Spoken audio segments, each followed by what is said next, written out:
ಹರೇ ರಾಮ.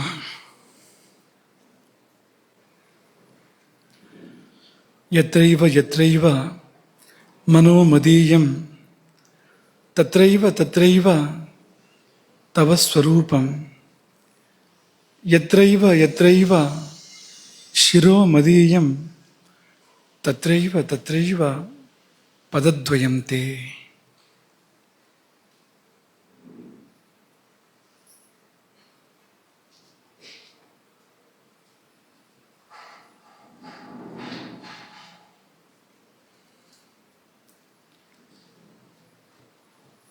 ಅನ್ನಪೂರ್ಣೆ ಸದಾ ಪೂರ್ಣೆ ಶಂಕರ ಪ್ರಾಣವಲ್ಲಭೆ ಜ್ಞಾನ ವೈರಾಗ್ಯ ಸಿದ್ಧ್ಯರ್ಥಂ ಭಿಕ್ಷಾಂ ದೇಹಿ ಚ ಪಾರ್ವತಿ.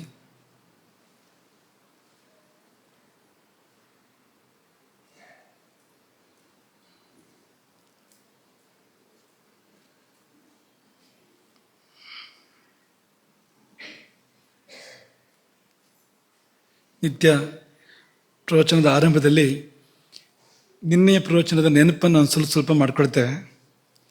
ಆದರೆ ಇವತ್ತು ನಮಗೆ ನಿಶ್ಚಯ ಇದೆ, ನಿಮಗೆ ನಿನ್ನೆ ಪ್ರವಚನದಿಂದ ಒಂದು ಶಬ್ದ ಖಂಡಿತ ನೆನಪಿದೆ. ಯಾವುದು ಹೇಳಿ ನೋಡೋಣ? ಮತ್ತು ನೀವೇ ಹೇಳ್ಬಿಟ್ರಲ್ಲ.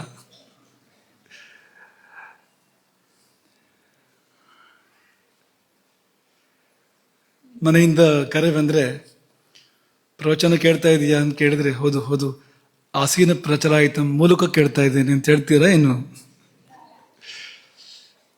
ಹೇಗೆ ಓದ್ತಾ ಇದೆಯಾ ಕೇಳಿದ್ರೆ ಓದ್ತಾ ಇದ್ದೀನಿ, ಆಸೀನ ಪ್ರಚಲಾಯಿತ ಮಧ್ಯೆ ಮಧ್ಯೆ ಸ್ವಲ್ಪ ಓದ್ತಾ ಇದ್ದೀನಿ ಅಂತ ಹೇಳ್ತೀರಾ? ಅವ್ರಿಗೇನು ಗೊತ್ತಾಗೋದಿಲ್ಲ. ಈ ಪ್ರವಚನ ಕೇಳದೇ ಇದ್ರೆ ಅವ್ರಿಗೆ ಹೇಗೂ ಗೊತ್ತಾಗೋದಿಲ್ಲ. ಅದೇನು ಅಶ್ವಮೇಧ ಯಜ್ಞದ ಹಾಗೆ ಮತ್ತೊಂದು ಆಸೀನ ಪ್ರಚಲಾಯಿತಮ್ ಅನ್ನೋ ಯಾವುದೋ ಒಂದು ಯೋಗ ವಿಧಾನ ಅಂತಲೂ ಅಂದ್ಕೊಳ್ಬೋದು, ಯಾಗ ವಿಧಾನ ಅಂತಲೂ ಅಂದ್ಕೊಳ್ಬೋದು. ಆದರೆ ಅದರ ಅರ್ಥ ಏನು?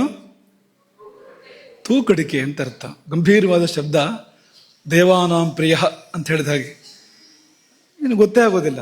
ದೇವತೆಗಳಿಗೆ ಪ್ರೀತಿ ಪಾತ್ರನಾದವನು ಅಂತ ಅನ್ಸತ್ತೆ ಮೇಲ್ನೋಟಕ್ಕೆ. ಅದು ನಿಜವಾಗಿ ದೇವಾನಾಂ ಪ್ರಿಯ ಇತಿ ಮೂರ್ಖೆ. ಮೂರ್ಖನಿಗೆ ದೇವಾನಾಂ ಪ್ರಿಯ ಅಂತ ಕರೀತಾರೆ. ಯಾಕೆಂದ್ರೆ ಅದರ ಅರ್ಥ ಹೇಗೆ ಅಂದ್ರೆ ದೇವರಿಗೆ ಪ್ರೀತಿ ಅಂತ. ದೇವತೆಗಳ ಪ್ರೀತಿ ಪಾತ್ರ ಹಾಗಲ್ಲ, ಅದು ದೇವರಿಗೆ ಪ್ರೀತಿ ಅಂತ, ಮನುಷ್ಯರು ಯಾರಿಗೂ ಅಲ್ಲ ಅಂತ.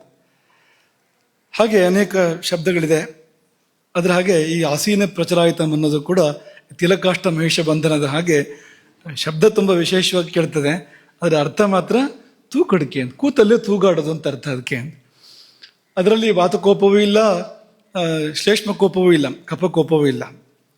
ಆದರೆ ಒಂದು ಸೂಚನೆ ಇದೆ. ಸೂಚನೆ ಏನು? ನಿದ್ದೆ ಸರಿಯಾಗಿಲ್ಲ, ಸರಿಯಾಗಿ ಆಗ್ತಾ ಇಲ್ಲ ನಿದ್ದೆ ಸರಿಯಾಗಿ ಆದರೆ ಅದರ ಫಲ ಅತಂದ್ರಿತ.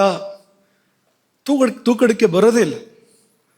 ತೂಕಡಿಕೆ ಬಂತು ಅಂತಾದ್ರೆ ಅದಕ್ಕೆ ಒಂದೇ ಅರ್ಥ, ನಿದ್ದೆ ಸರಿಯಾಗಿಲ್ಲ.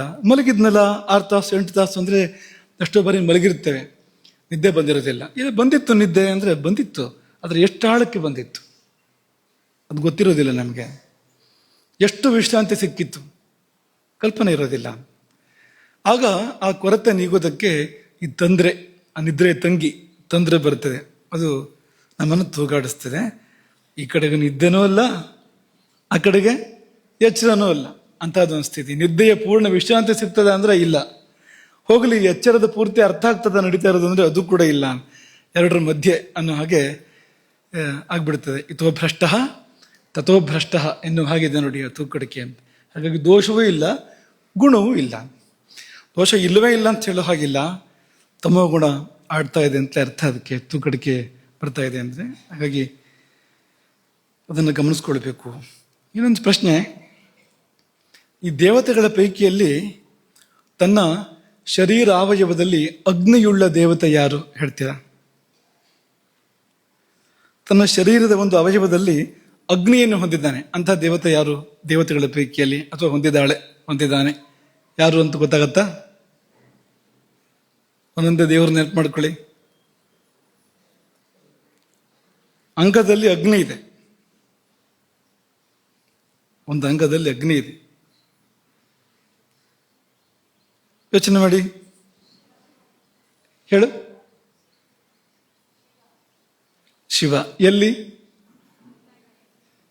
ಎರಡೂ ಹೌದು.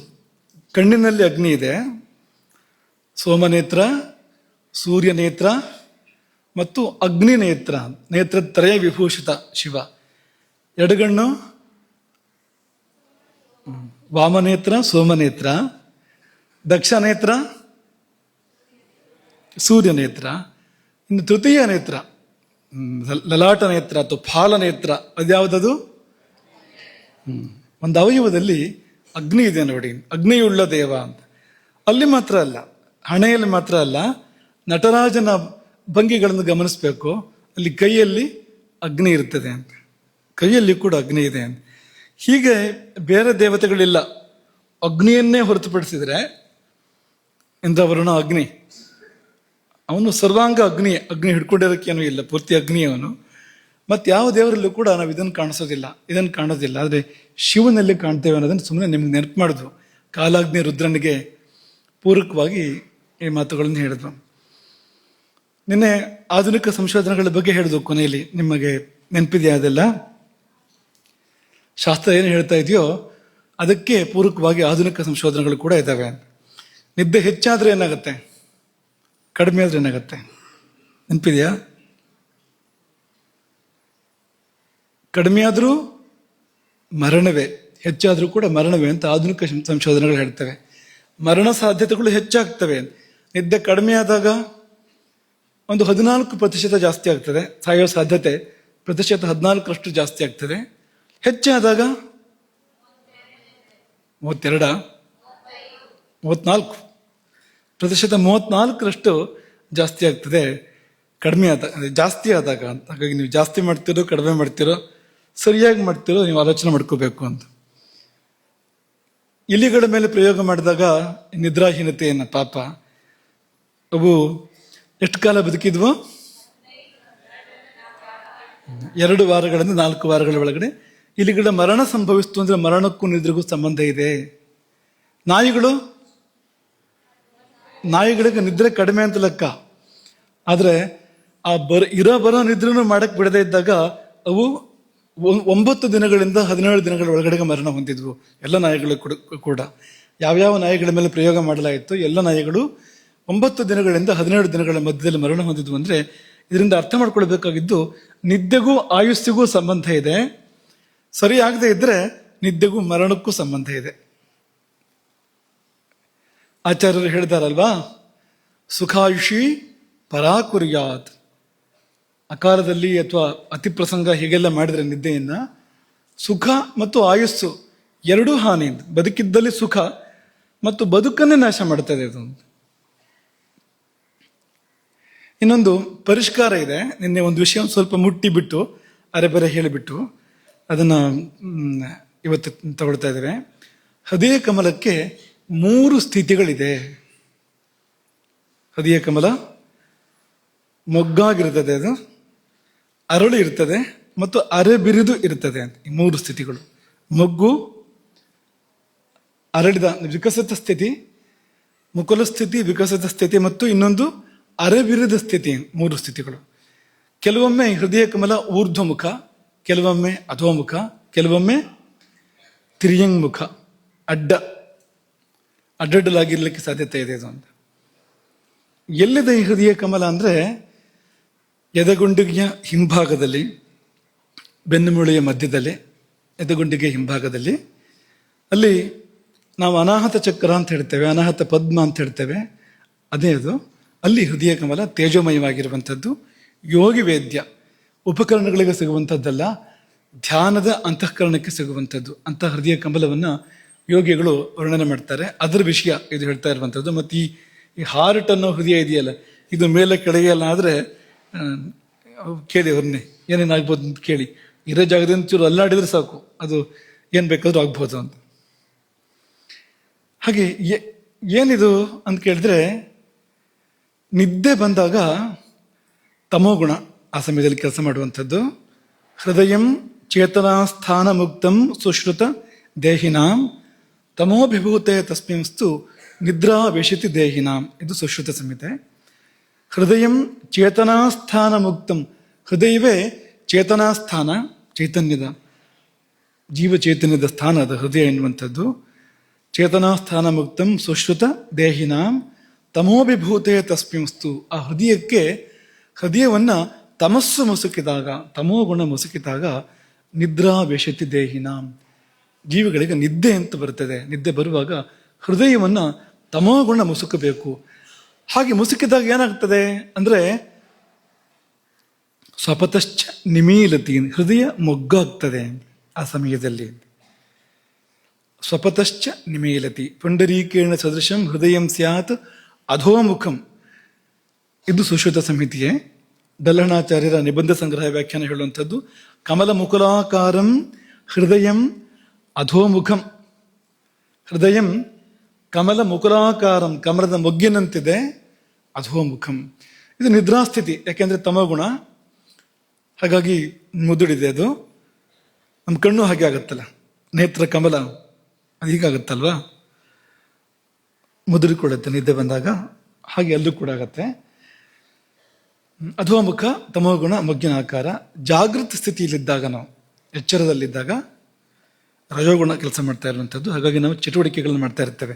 ಮನಸ್ಸಲ್ಲೂ ಚಟುವಟಿಕೆ, ಮೈಯಲ್ಲೂ ಚಟುವಟಿಕೆ ತುಂಬ ಇರುತ್ತೆ, ರಜೋಗುಣ. ಆಗ ಈ ಹೃದಯ ಕಮಲಕ್ಕೆ ಅರೆ ಬಿರದ ಸ್ಥಿತಿ ಇರ್ತದೆ. ಪೂರ್ತಿ ಅರಳಿಯೂ ಇಲ್ಲ, ಪೂರ್ತಿ ಮೊಗ್ಗು ಅಲ್ಲ, ಒಂದು ಸ್ವಲ್ಪ ಬಿರದ ಸ್ಥಿತಿ ಇರ್ತದೆ. ಮತ್ತು ಅಡ್ಡಡ್ಡಲಾಗಿ ಆ ಕಮಲದ ಮೊಗ್ಗು ಒಂದು ಸ್ವಲ್ಪ ತಿರ್ಯಂಗುಖವಾಗಿ ಅಡ್ಡಡ್ಡಲಾಗಿ ಇರ್ತದೆ. ಯಾಕೆಂದ್ರೆ ರಜೋಗುಣದ ಗತಿ ಹಾಗೆ ಅಡ್ಡಡ್ಡ, ರಜೋಗುಣದ ಗತಿ. ತಮೋಗುಣದ ಗತಿ ಅಧೋಮುಖ, ಅಧೋಗತಿ. ಊರ್ಧ್ವಂ ಗಚ್ಚಂತಿ ಸತ್ವಸ್ಥಾಹ ಮಧ್ಯೆ ತಿಷ್ಠಂತಿ ರಾಜಸಾಹ ಜಘನ್ಯ ಗುಣವೃತ್ತಿಸ್ಥಾಹ ಅಧೋಗಚ್ಚಂತಿ ತಾಮಸಾಹ. ತಾಮಸರು ಕೆಳಮುಖವಾಗಿ ಸಾಗ್ತಾರೆ, ಅಧೋಗತಿ ಅವರಿಗೆ. ಹಾಗಾಗಿ ಕಮಲ ಅಧೋಮುಖ ಆ ಸಮಯದಲ್ಲಿ. ರಜಸ್ಸು ತಿರ್ಯಂಗುಖ, ಅಡ್ಡಡ್ಡ ಸಂಚಾರ ಮಾಡುವಂಥದ್ದು ಅದು. ಹಾಗಾಗಿ ಕಮಲ ಅಡ್ಡಡ್ಡಲಾಗಿರುವಂಥದ್ದು ಆ ಸಮಯದಲ್ಲಿ, ಮತ್ತು ಅರೆಬಿರುದು ಇರುವಂಥದ್ದು.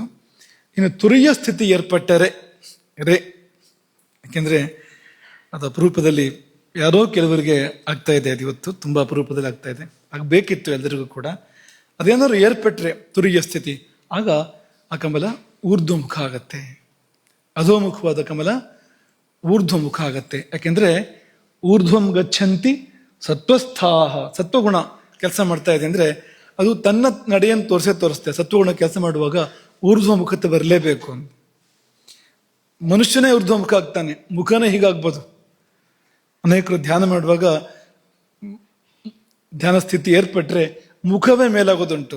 ಯಾಕೆಂದ್ರೆ ಸತ್ವಗುಣ ಕೆಲಸ ಮಾಡ್ತಾ ಇದೆ, ಅದು ಎಲ್ಲೆಲ್ಲೂ ತನ್ನ ಪ್ರಭಾವವನ್ನು ತೋರಿಸ್ಬೋದು, ಮೈಯಲ್ಲೂ ತೋರಿಸ್ಬೋದು, ಮನಸ್ಸಲ್ಲಂತೂ ತೋರಿಸುತ್ತೆ ಅದು. ಹಾಗಾಗಿ ಆ ಸಮಯದಲ್ಲಿ ಮೇಲ್ಮುಖವಾಗಿ ಕಮಲ ಅರಳಿ, ಪೂರ್ತಿಯಾಗಿ ಅರಳಿ ಶೋಭಿಸುತ್ತೆ.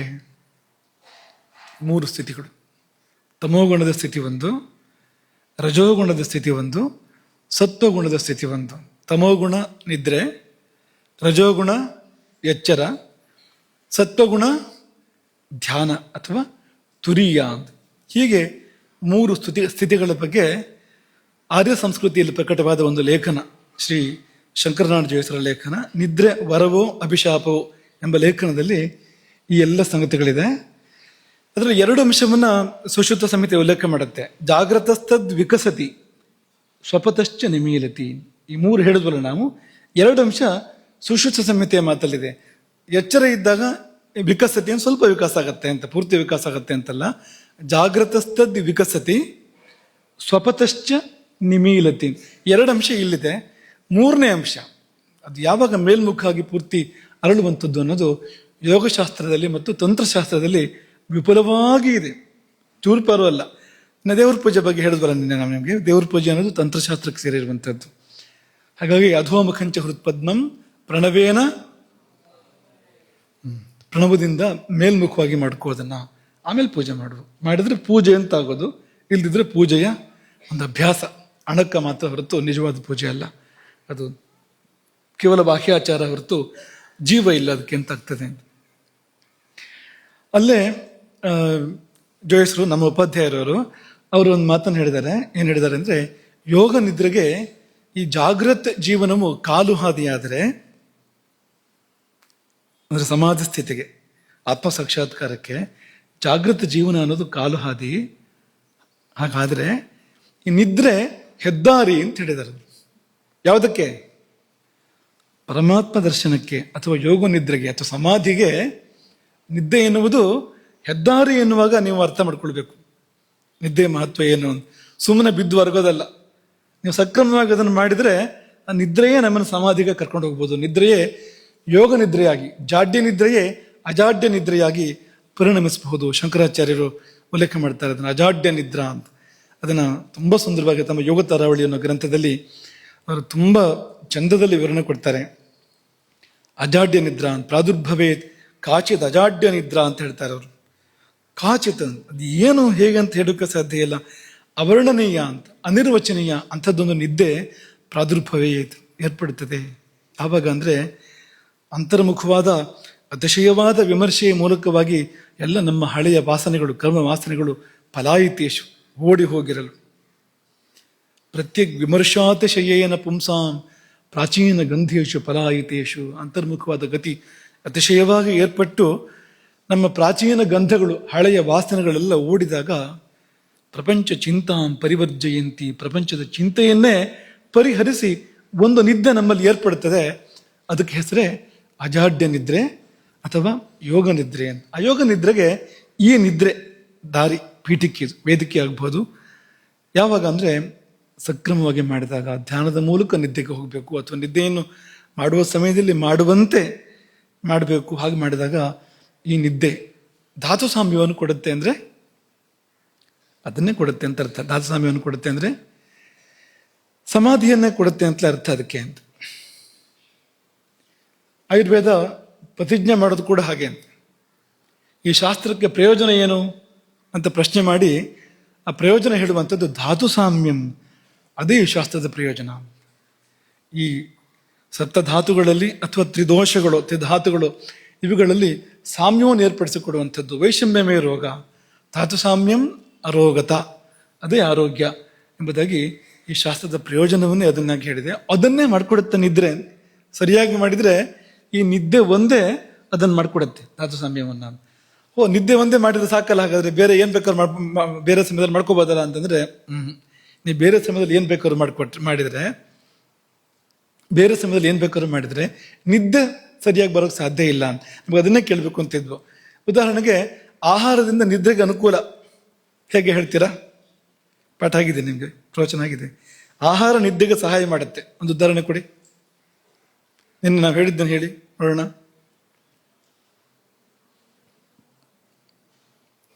ಆಹಾರದಿಂದ ನಿದ್ದೆಗೆ ಸಹಾಯ ಆಗುವಂಥದ್ದು ಹೇಳು, ಜೋರಾಗಿ ಹೇಳಿ. ಹೇಳಿ, ಯಾರಾದ್ರೂ ಒಬ್ರು ಹೇಳಿ.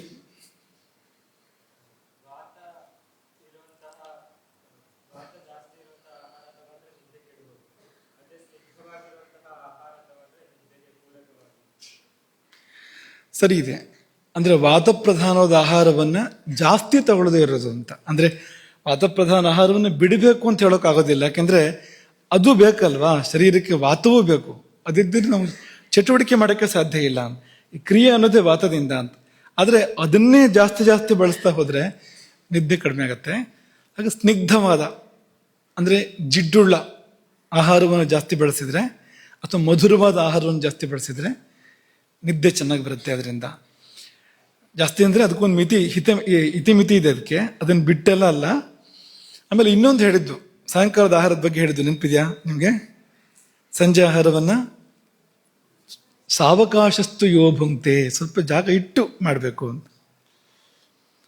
ಸಾಯಂಕಾಲದ ಆಹಾರವನ್ನ ಒಂದು ಸ್ವಲ್ಪ ಹೊಟ್ಟೆ ಜಾಗ ಇಟ್ಟು ಕಿಂಚಿದೂನಂ ಸ್ವಲ್ಪ ಕಡಿಮೆ ಊಟ ಮಾಡಬೇಕು. ಅದು ಕೂಡ ಹೌದು. ಊಟ ಮಾಡಿ ಕಫಕಾಲದಲ್ಲೇ ಮಲಗಬೇಕು. 1-1.5 ಗಂಟೆ ಒಳಗೆ ಮಲಗಬೇಕು ಊಟ ಮಾಡಿ. ಇಷ್ಟು ಮಾಡಿದಾಗ ನಿದ್ದೆಗೆ ಸಹಾಯ ಮಾಡುತ್ತೆ. ಅಂದ್ರೆ ಯಾಕೆ ಹೇಳಿದ್ವು ಅಂದ್ರೆ, ಕೂತ್ಕೋ,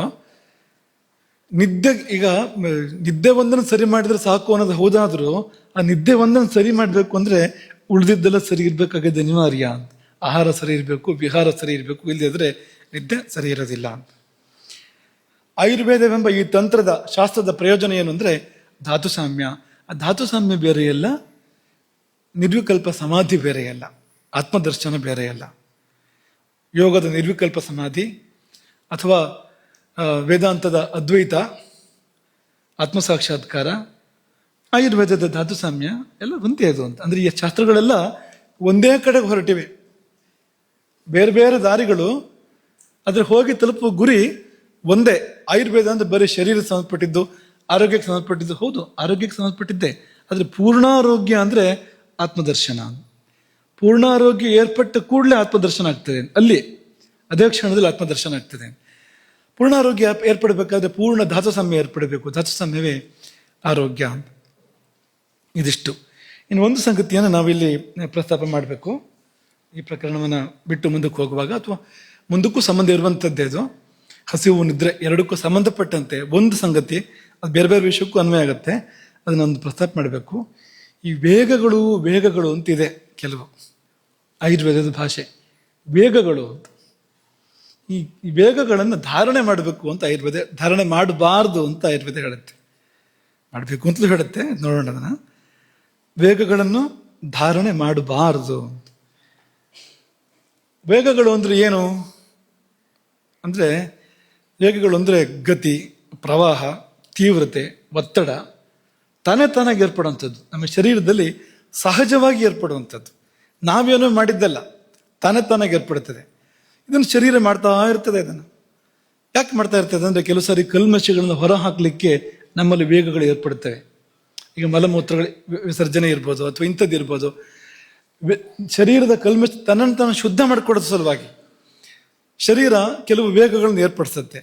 ಅಥವಾ ಏರುಪೇರುಗಳನ್ನು ಸರಿಪಡಿಸೋದಕ್ಕೆ ವೇಗಗಳು ಏರ್ಪಡುತ್ತೆ. ಅಥವಾ ಬೇಕಾದದನ್ನು ಪಡ್ಕೊಳ್ಳೋದಕ್ಕೆ, ಶರೀರಕ್ಕೆ ಅಗತ್ಯ ಇರೋದನ್ನು ಪಡ್ಕೊಳ್ಳೋದಕ್ಕೆ ಅದಕ್ಕೋಸ್ಕರ ಕೂಡ ವೇಗಗಳು ಏರ್ಪಡ್ಬೋದು. ಈ ವೇಗಗಳು ಏರ್ಪಟ್ಟಾಗ ಸ್ಪಂದಿಸಬೇಕು. ಅದಕ್ಕೆ ಕೈ ಹಾಕಬಾರ್ದು, ಅಲ್ಲಿ ಅಂತ ತಡೆ ಒಡ್ಡಬಾರ್ದು.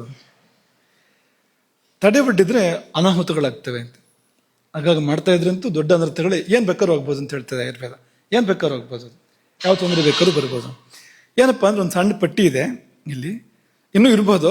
ಇದೊಂದು ಮುಖ್ಯವಾಗಿ ಒಂದು ಲಕ್ಷಣಪ್ರಾಯವಾಗಿ ಹೇಳ್ತಾ ಇರುವಂಥದ್ದು. ವೇಗಾನ್ ನ ಧಾರ್ಯೇತ್, ಇದನ್ನ ತಡಿಬೇಡಿ ಈ ವೇಗಗಳನ್ನ. ಯಾವುದು ಅಂದ್ರೆ, ವಾತ ವಿಣ್ ಮೂತ್ರ ಕ್ಷವತೃಟ್ ಕ್ಷುಧಾಂ ನಿದ್ರಾ ಕಾಸ ಶ್ರಮಶ್ವಾಸ ಜೃಂಭಾಶ್ರು ಛರ್ದಿ ರೇತಸಾಮ್ ಅಂತ ಒಂದು ಪಟ್ಟಿ ಕೊಟ್ಟಿದೆ. ಎಲ್ಲವನ್ನೂ ನಾವು ಇಲ್ಲಿ ಉಲ್ಲೇಖ ಮಾಡ್ತಾ ವಿವರಣೆ ಕೊಡ್ತಾ ಹೋಗೋದಿಲ್ಲ ಸಂದರ್ಭ ಅಲ್ಲೇ. ಅದು ಕೆಲವೊಂದು ನಿಮಗೆ ಉದಾಹರಣೆ ಕೊಡೋದು. ಅದನ್ನು ಚರಕರು ಕೂಡ ಹೇಳಿದ್ದಾರೆ. ನ ವೇಗಾನ್ ಧಾರಯೇತ್ ಧೀಮಾನ್, ಅಷ್ಟೇ ವ್ಯತ್ಯಾಸ. ವೇಗಾನ್ ನ ಧಾರಯೇತ್ ಅಂತ ಅವ್ರು ಹೇಳ್ತಾರೆ, ನ ವೇಗಾನ್ ಧಾರಯೇತ್ ಅಂತ ಇವ್ರು ಹೇಳ್ತಾರೆ. ಅಂದ್ರೆ ಅದೇ ಮಾತೇ ಇದು ಅಂತ. ಜಾತಾನ್, ಈ ವೇಗಗಳನ್ನು ಧಾರಣೆ ಮಾಡಬೇಡ. ಏನು ಅಂದ್ರೆ, ಮೂತ್ರ ಪುರುಷಯೋ, ದ್ರವರೂಪದಲ್ಲಿಯೋ ಘನರೂಪದಲ್ಲಿಯೋ ಶರೀರ ಕಲ್ಮಶವನ್ನು ಹೊರಹಾಕಬೇಕು ಅಂತ ಸೂಚನೆ ಕೊಡುವಾಗ ತಡಿ ಅಂತ ನಾವು ಹೇಳಬಾರ್ದು ಅಂತ. ಒಳಗೆ ಉಳ್ಕೊಳ್ಬಾರ್ದು. ಅದು ಏನಾಗುತ್ತೆ ಉಳ್ಕೊಂಡ್ರೆ, ಒಳಗೆ ಉಳ್ಕೊಂಡು ಏನಾಗುತ್ತೆ ಅಂದ್ರೆ ಏನರ್ಥ, ಹೆಚ್ಚು ಕಾಲ ಇಟ್ಕೊಂಡ್ರೆ ಸೇರ್ಬೋದು ಪುನಃ ಶರೀರಕ್ಕೆ. ತುಂಬ ಕಾಲ ಇಟ್ಕೊಂಡ್ರೆ ಇದನ್ನು ಒಳಗಡೆಗೆ ವಾಪಸ್ ಸೇರ್ಬೋದು ಶರೀರಕ್ಕೆ. ಅಲ್ಲಿವರೆಗೂ ಇದರ ಅನಾಹುತಗಳಿದೆ ಅಂತ. ಹಾಗಾಗಿ ಇದನ್ನ ಮಾಡಬಾರ್ದು. ನರೇತಸೋ ನ ವಾತಸ್ಯ ನ ಛರ್ದ್ಯ ಕ್ಷವಥೋರ್ ನಚ ನೋದ್ಗಾರಸ್ಯ ನ ಜೃಂಭಾಯ ವೇಗಾನ್ ನ ವೇಗಾನ್ ಕ್ಷುತ್ ಪಿಪಾಸಯೋ ನ ಬಾಷ್ಪಸ್ಯ ನ ನಿದ್ರಾಯ ನಿಶ್ವಾಸಸ್ಯ ಶ್ರಮೇಣ ಚ ಅಂತೆಲ್ಲ ಪಟ್ಟಿ ಕೊಟ್ಟಿದ್ದಾರೆ. ಅದು ಎಲ್ಲವನ್ನೂ ಕೆಲವು ಈ ಸಭೆ ಹೇಳೋದಕ್ಕೂ ತುಂಬ ಅಷ್ಟು ಅನುಕೂಲ ಅಲ್ಲ. ನೀವು ಕೇವಲ ಪಾಠ ಅಂತ ಹೇಳ್ಬೋದು, ಅಂಥದ್ದು ಎಲ್ಲ ಇದೆ ಇದರಲ್ಲಿ. ಕೆಲವೊಂದು ಉದಾಹರಣೆ ತಗೊಳ್ತೀವಿ.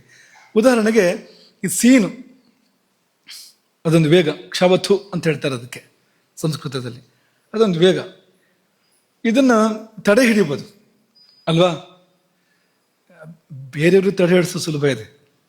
ಯಾರಿಗಾರು ಸೀನ್ ಬರ್ತಾ ಇದೆ ಅಂತ ಮುಖದಲ್ಲಿ ಗೊತ್ತಾಗುತ್ತೆ. ಅದು ಹೋಗಿ ನಗಾಡ್ಸಿದ್ರೆ, ಇನ್ನೇನೋ ಒಂದು ಮಾಡಿದ್ರೆ ಅದು ನಿಂತೋಗ್ಬೋದು ಆ ಸಮಯದಲ್ಲಿ. ಮಾಡಬಾರ್ದು ಇದನ್ನ ಅಂತ. ಈ ವೇಗದಲ್ಲೇ ಬಹಳ ಪ್ರಚಂಡ ವೇಗ. ಸೀನು ಅಂತಂದ್ರೆ ಅದು ಅಸಾಧ್ಯ ವೇಗದಲ್ಲಿ ಆ ಪ್ರಕ್ರಿಯೆಗಳು ನಡೆಯುತ್ತೆ ಆ ಸಮಯದಲ್ಲಿ ಅಂತ. ತಡಿಬೇಡ ಅದನ್ನ. ಅಥವಾ ಈಗ ಕಾಸ, ಕೆಮ್ಮಿದೆ ಉದಾಹರಣೆಗೆ. ಕೆಮ್ಮದನ್ನು ಕಳಿಬೋದು.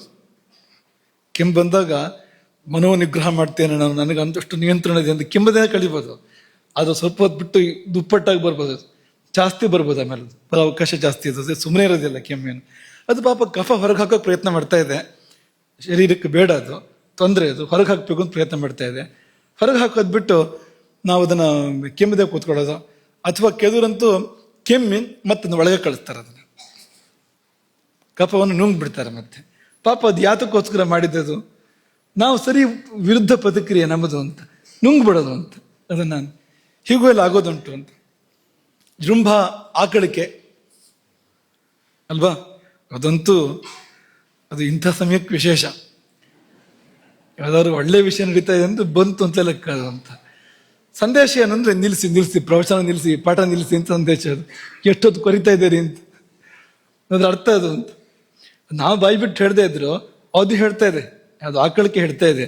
ಏನಪ್ಪ ಸೂಚನೆ ಅಂದ್ರೆ ನಿದ್ದೆ ಬರ್ತಾ ಇದೆ ಅಂತ, ಒಳ್ಳೆ ಜೋಗಳ ಹಾಡ್ದಂಗೆ ಆಗ್ತಾ ಇದೆ. ಈ ಆಕಳಿಕೆ ಸೂಚನೆ ಇದೆಯಾ, ಬರುವ ನಿದ್ದೆಯನ್ನ ಅದು ಸ್ವಲ್ಪ ಸುಧಾರಿಸ್ಕೊಳ್ಳೋಕೆ ಪ್ರಯತ್ನ ಮಾಡೋದು ಶರೀರ, ಆಕಳಿಕೆ ರೂಪದಲ್ಲಿ ಅವ್ರಿಗೆ ಹೊರಗೆ ಬರುತ್ತೆ ಅದು ಅಂತ.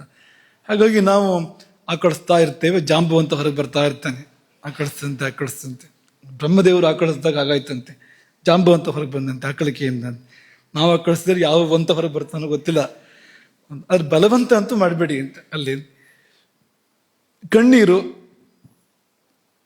ತೊಳಿತಾರೆ ಅನೇಕರು. ಬೇಂದ್ರೆಯವರ ಕವಿತೆ ಇದೆಯಲ್ಲ, ಅತ್ತಾರೆ ಅತ್ತು ಬಿಡು ಹೊನಲು ಬರಲಿ ನಕ್ಯಾಕ ಮರಸತಿ ದುಃಖ ಅಂತ ಹೇಳ್ತಾರೆ ಅವರು. ಅತ್ತಾರೆ ಹತ್ತು ಬಿಡು ಅಂತ, ಮನ್ಸಾರೆ ಹತ್ತು ಬಿಡು, ಹೋಗ್ಲಿ ಅದು ಅಂತ, ಹೊರಗಡೆಗೆ ಅದು ಅಂತ. ನಕ್ಯಾಕ ಮರಸತಿ ದುಃಖ ಅಂತ. ಹಾಗೆ ಕಣ್ಣೀರನ್ನು ಕೂಡ ತಡೆಯೋದುಂಟು ಅನೇಕರು. ಕಣ್ಣೀರು ಎರಡು ಕಾರಣಕ್ಕೆ ಬರ್ಬೋದು, ಒಂದು ದುಃಖದ ಕಣ್ಣೀರು, ಇನ್ನೊಂದು ಆನಂದದ ಕಣ್ಣೀರು. ಕೆಲವರಿಗೆ ಅದು ಪರಿಚಯವೇ ಇಲ್ಲ, ಹಾಗೊಂದು ಕಣ್ಣೀರು ಇರ್ತದೆ ಅಂತಲೇ ಗೊತ್ತಿಲ್ಲ, ಆನಂದದ ಕಣ್ಣೀರು. ಆದರೆ ಕವಿಗಳು ವರ್ಣನೆ ಮಾಡ್ತಾರೆ, ಅದು ಒಂದು ಬಿಸಿ ಇರ್ತದಂತೆ, ಇನ್ನೊಂದು ತಣ್ಣಗಿರ್ತದಂತೆ, ಅಲ್ಲಿವರೆಗೂ ಹೇಳ್ತಾರೆ. ದುಃಖದ ಕಣ್ಣೀರು ಬಿಸಿ ಇರ್ತದೆ, ಸುಖದ ಕಣ್ಣೀರು, ಆನಂದದ ಕಣ್ಣೀರು ತಣ್ಣಗಿರ್ತದೆ ಅಂತ. ತಯೋ ರಶೀತಃ ಶಿಶಿರೋ ಅಂತ ವರ್ಣನೆ ಮಾಡ್ತಾನೆ ಕಾಳಿದಾಸ. ಅಲ್ಲೊಂದು ಕಡೆಗೆ ಸುಮಿತ್ರೆ ಮತ್ತು ಕೌಸಲ್ಯ ಅವರ ಅಳುವನ್ನ, ರಾಮ ಹಿಂದಿರುಗಿ ಬಂದಾಗ ಅವರ ಅಳುವನ್ನ ವರ್ಣನೆ ಮಾಡುವಾಗ ಶಿಶಿರಹ ಅಂತ, ತಂಪಾದ ಕಣ್ಣೀರು ಹೊರಗೆ ಬಂತು ಅಂತ. ಅಲ್ಲಿವರೆಗೆ ಬಿಸಿ ಕಣ್ಣೀರು 14 ವರ್ಷ ಬಂದಿತ್ತು, ಈಗ ತಂಪು ಕಣ್ಣೀರು ಬಂತು ಅಂತ. ಯಾವುದಾದ್ರೂ ತಡಿಬಾರ್ದು, ಅದನ್ನ ನೇತ್ರೋದಕ ತಡಿಬಾರ್ದು. ಛರ್ದಿ ವಾಂತಿನೂ ತಡಿಬಾರ್ದು, ಅಂದ್ರೆ ಅವ್ರಿವ್ರ ಮೇಲ್ ಮಾಡಬಾರ್ದು, ಆದ್ರೆ ತಡಿಬಾರ್ದು. ಯಾಕೆಂದ್ರೆ ಅದು ಬಂತು ಅಂದ್ರೆ ಏನೊಂದು ಒಳ್ಳೇದಕ್ಕೋಸ್ಕರ ಬಂದಿದೆ, ಪಿತ್ತ ಶಮನ ಆಗೋಕ್ಕೋಸ್ಕರ ಬಂದಿದೆ. ಅದು ಒಂದಷ್ಟು ಹೊರಗೆ ಹೋಗಿ ಶಾಂತಿ ಸಿಗುತ್ತೆ ನಮ್ಗೆ, ಹಾಗಾಗಿ ವಾಂತಿ ಮಾಡ್ಕೊಂಡು ಬಿಡ್ಬೇಕು ಬಂದ್ರೆ, ಬಿಡಬಾರ್ದು. ಹೀಗೆ ಇದೇ ಪಟ್ಟಿಯಲ್ಲಿಯೇ ತೃಟು, ಕ್ಷುಧಾ, ನಿದ್ರಾ 3 ಇದೆ. ತೃಟು ಅಂದ್ರೆ ಬಾಯಾರಿಕೆ, ತಡ್ಕೋಬಾರ್ದು, ನೀರು ಕುಡಿಬೇಕು. ನೀರೆಷ್ಟು ಕುಡಿಬೇಕು ಅಂದ್ರೆ ಈ ಆಧುನಿಕವಾಗಿ ಇಷ್ಟು ಲೀಟ್ರ್ ಕುಡಿಬೇಕು, ಅಷ್ಟು ಲೀಟ್ರ್ ಕುಡಿಬೇಕು, ಹೀಗೆಲ್ಲ ಬಂದಿದೆ. ಕೆಲವರು ಇಟ್ಕೊಂಡು ಓಡಾಡ್ತಿರ್ತಾರೆ, ಆಗಾಗ ಕುಡಿತಾ ಇರ್ತಾರೆ. ಯಾಕೆಂದ್ರೆ ಅದು ಲಕ್ಷ್ಯ ಮುಟ್ಟಬೇಕು. ಇವತ್ತು ಇಂತಿಷ್ಟು ಆಗ್ಬೇಕಾಗಿದೆ, 3 ಲೀಟ್ರ್ ಕುಡಿಬೇಕು ಅಂದ್ರೆ 2.5 ಲೀಟ್ರ್ ಕುಡಿಬೇಕು ಅಂದ್ರೆ ಕುಡಿತಾ ಇರು ಅಂತದನ್ನ ಅಂತ. ಅದಕ್ಕೆ ಬೇಕೋ ಬೇಡವ ಅಂತ ನಾವು ಕೇಳೇ ಇಲ್ಲ ಶರೀರಕ್ಕೆ. ವೈದ್ಯರು ಹೇಳಿದ್ದಾರೆ ಇದು ಕುಡಿ ಇದನ್ನ ಅಂತ, ಅಥವಾ ಎಲ್ಲೋ ಗೂಗಲ್ ಹೇಳಿದೆ ಅದನ್ನ ಕುಡಿ ಅಂತ, ಕುಡಿತಾ ಇರು ಇಡೀ ದಿನ ಅಂತ. ಆದ್ರೆ ಆಯುರ್ವೇದ ಹಾಗೆ ಹೇಳೋದಿಲ್ಲ, ಅದು ಬೇಕಾದ್ರೆ ಕೇಳುತ್ತೆ ಅಂತ ಆಯುರ್ವೇದ ಹೇಳುತ್ತೆ. ಬಾಯಾರಿಕೆ ಆಗುತ್ತಲ್ಲ, ಅವಾಗ ಬಾಯಾರಿಕೆ ಹಿಂಗೋಷ್ಟು ಕುಡಿ ಅಂತ ಅಷ್ಟೇ. ಎಷ್ಟು ಬೇಕು ಶರೀರಕ್ಕೆ ಅಂದ್ರೆ ಆಯಾ ಶರೀರಕ್ಕೆ ಬೇರೆ ಬೇರೆ. ಅದು ಬಾಯಾರಿಕೆ ಆದಾಗ ಕುಡಿಬೇಕು, ಹೊರತು ಬಾಯಾರಿಕೆ ಆಗದೆ ಆಗಾಗ ಅಭ್ಯಾಸವಾಗಿ ನೀರನ್ನ ಕುಡಿಬಾರ್ದು ಅಂತ. ಯಾರ್ಯಾರೋ ಒಬ್ಬರನ್ನೊಬ್ಬರು ನೋಡಿ ನಗ್ತಾ ಇದ್ದೀರಿ, ನಮಗೂ ಕೆಲವು ವಿಷಯ ಅರ್ಥ ಆಗ್ತಾ ಇದೆ. ಅದರಿಂದಾಗಿ ಇವ್ರು ಕುಡಿತಾರೆ ಅಂತ ಗೊತ್ತಾಗ್ತಾ ಇದೆ ನಮಗೆ.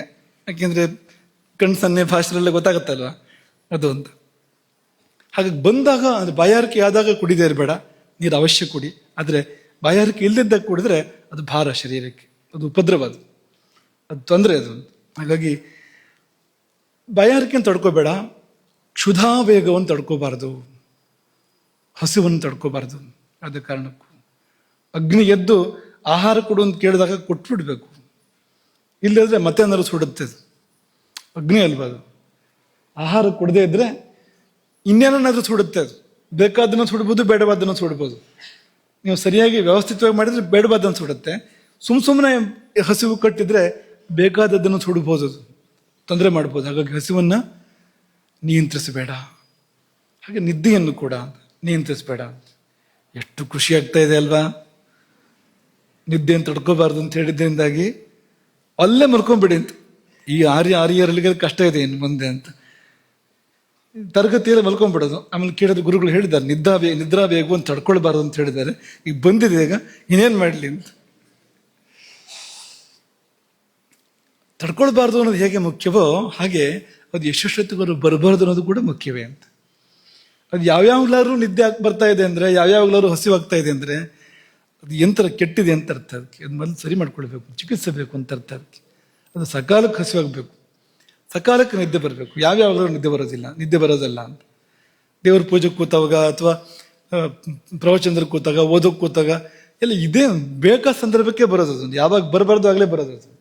ಅದೆಲ್ಲ ವಿಘ್ನ. ಅದು ಹಾಗೆ ಬರಬಾರ್ದು. ನಿದ್ದೆಗೆ ಅಂತ ಹೇಳಿದ ಸಮಯ ಇದೆ, ಆಗ ಬರಬೇಕು. ಹಾಗೆ ಹಸಿವೆಗೆ ಅಂತ ಹೇಳಿದ ಸಮಯ ಇದೆ. ಹೇಳಿದ ಸಮಯ ಅಂದರೆ ಸಹಜ ಸಮಯ ಅಂತ, ಯಾರು ಹೇಳಿದ್ದಕ್ಕೋಸ್ಕರ ಹಸಿವಾಗೋದು ಅಂತ ಅರ್ಥ ಅಲ್ಲ. ಅದಕ್ಕೆ ಪ್ರಕೃತಿ ಸೂಚಿಸುವಂಥ ಸಮಯ ಇದೆ, ಆ ಸಮಯಕ್ಕೆ ಬರಬೇಕು. ಹಾಗೆ ಬಂದಿಲ್ಲ ಅಂದರೆ ಕೆಟ್ಟೋಗಿದೆ ವ್ಯವಸ್ಥೆ, ಸರಿ ಮಾಡ್ಕೊಳ್ಬೇಕು ಅಂತ ಅರ್ಥ ಅದಕ್ಕೆ ಅಂತ. ಹಾಗೆ ನಿದ್ರಾವೇಗ ಧಾರಣ ಮಾಡಿದರೆ ದುಷ್ಪರಿಣಾಮಗಳು ತುಂಬ ಹೇಳಿದ್ದಾರೆ ಅದಕ್ಕೆ. ನಿದ್ರೆಯಿಂದ ಮೋಹ, ಮೂರ್ಧಾಗೌರವ, ಅಕ್ಷಿಗೌರವ, ಆಲಸ್ಯ, ಜೃಂಭಿಕಾ, ಅಂಗಮರ್ದ ಅಂತ ಹೇಗೆಲ್ಲ ಪಟ್ಟಿ ಕೊಟ್ಟಿದ್ದಾರೆ ಅಂತ. ಏನೇನೋ ಆಗುತ್ತೆ ಅಂತ ಅದಕ್ಕೆಲ್ಲ ಪರಿಹಾರನೂ ಹೇಳಿದ್ದಾರೆ, ಹೀಗೀಗೆ ಮಾಡಿ ಅಂತ. ಅದು ಚಿಕಿತ್ಸೆ ವಿಷಯ ಆಯಿತು ಮುಂದೆ. ಅದು ಅಂತ ಇಷ್ಟು ತಿಳ್ಕೊಳ್ಬೋದು. ಅನೇಕ ಅನರ್ಥಗಳು ಏರ್ಪಡ್ತವೆ ಯಾವಾಗ ಅಂದರೆ ಈ ವೇಗಗಳನ್ನು ತಡೆದಾಗ ಮಾತ್ರ ಅಲ್ಲ, ವೇಗಗಳನ್ನ ಉದೀರ್ಣ ಮಾಡೋದು ಕೂಡ ದೋಷ. ವೇಗ ಧಾರಣ ಮತ್ತು ವೇಗೋದೀರ್ಣ. ಉದೀರ್ಣ ಅಂದ್ರೇನು? ಅದು ಬರ್ತಾ ಇಲ್ಲ, ನಾವು ಬರ್ಸೋದು ಅದನ್ನ ಅಂತ. ಈಗ ಸೀನ್ ಬರ್ತಾ ಇಲ್ಲ, ಅದಕ್ಕೊಂದು ಸಣ್ಣ ಕಡ್ಡಿನ ತೆಗೆದು ಮೂಗೊಳಗೆ ಹಿಂಗಂದ್ರೆ ಬರ್ತದೆ. ಗೊತ್ತಲ್ವಾ? ಗೊತ್ತಿದಲ್ವ ನಿಮ್ಗೆ? ಅದು ಯಾರ್ಯಾರು ಮಾಡ್ತಿದ್ದಾರೋ ಗೊತ್ತಿಲ್ಲ. ಸಣ್ಣದು ಅಂಥದ್ದು ಏನಾದ್ರು ಒಂದು ತಗೊಂಡು ಅಥವಾ ಯಾರು ಮಲ್ಕೊಂಡಿದ್ರೆ ಮೂಗೊಳಗೆ ಕಾಡ್ಸೋದು, ನಿದ್ದೆ ಮಾಡ್ತಾ ಇದ್ರೆ ಅದು. ಎರಡು ದೋಷ ಒಟ್ಟಿಗೆ, ಒಂದು ನಿದ್ರಾಭಂಗ, ಇನ್ನೊಂದು ಅದು ಬರದೇ ಇದ್ದದನ್ನು ಬರ್ಸೋದು, ಕೃತ್ರಿಮವಾಗಿ ಬರ್ಸೋವಂಥದ್ದು. ಕೃತ್ರಿಮವಾಗಿ ಇದು ಯಾವುದನ್ನು ಕೂಡ ಮಾಡಬಾರ್ದು. ದೇಹ ತಾನಾಗಿ ಮಾಡ್ಕೊಳ್ಬೇಕು ಹೊರತು ನಾವಾಗಿ ಇದು ಯಾವುದನ್ನು ಮಾಡಲಿಕ್ಕಿಲ್ಲ. ಅಥವಾ ಈ ಕೆಮ್ಮೋದು, ಉದಾಹರಣೆಗೆ ಯಾರದ್ದೋ ಗಮನ ಸೆಳಿಬೇಕು ಅಂತ ಹೋಗಿ ಕೆಮ್ಮೋದವ್ರ ಹತ್ರ ಹೋಗಿ, ಇದಂತೂ ಪ್ರಸಿದ್ಧ ಅಲ್ವಾ? ನಾನು ಬಂದಿದ್ದೇನೆ ಗೊತ್ತಾಗೋದಕ್ಕೋಸ್ಕರ ಕೆಮ್ಮೋದು ಅಂತ. ಹಾಗೆಲ್ಲ ಇಲ್ಲ. ಕೆಮ್ಮು ಒಂದು ನಿರ್ದಿಷ್ಟ ಉದ್ದೇಶಕ್ಕೋಸ್ಕರವಾಗಿದೆ, ಅದು ಅದಕ್ಕೋಸ್ಕರವೇ ಬಳಸಬೇಕು ಹೊರತು ಸುಮ್ಮನೆ ಹೋಗಿ ಕೆಮ್ಮಿಗೆ ಗಮನ ಸೆಳೆಯೋದಲ್ಲ ಅಂತ. ಕರೀರಿ, ಯಾರು ಬೇಡ ಅಂತವ್ರು, ಕೆಮ್ಮೋದ್ಯಾಕೆ? ಹಾಗೆ ಕೃತ್ರಿಮವಾಗಿಂದೆಲ್ಲ ಮಾಡಬಾರದು ಅಂತ. ಹಾಗೆ ಆಕಳಿಕೆ, ಅದು ಕೂಡ ಕೃತ್ರಿಮ ಮಾಡೋಕೆ ಬರುತ್ತೆ. ಇನ್ನು ಕಣ್ಣೀರನ್ನು ಕೆಲವರು ಕೃತ್ರಿಮ ಮಾಡ್ತಾರೆ. ಕಾರಿದ್ರೆ ಬರುತ್ತೆ ಅಂತವ್ರು ಇರ್ತಾರೆ.